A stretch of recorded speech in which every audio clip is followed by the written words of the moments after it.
The Aftermath Blizzard 2010. This is one of the better ones I've ever seen.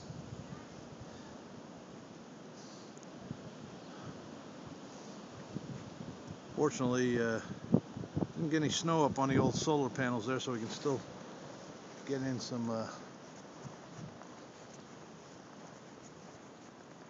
solar power.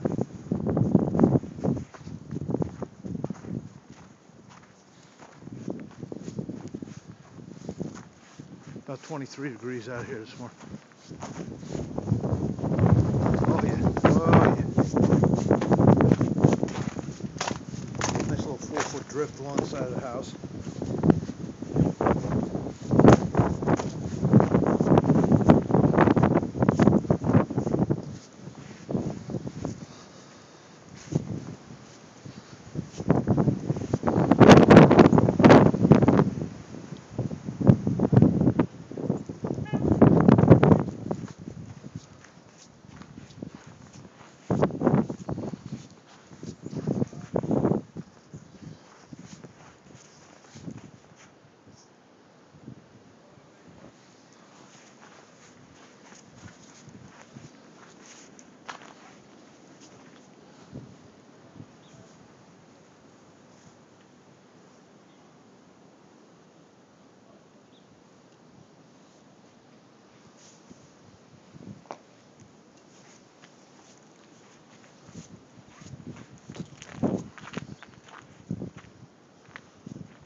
It's actually really beautiful.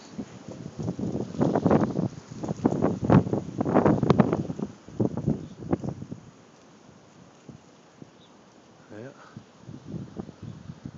Neighbors are all starting to dig out. It's 11 o'clock in the morning. Most people have the day off. All right, that's it. Aftermath of the Blizzard 2010.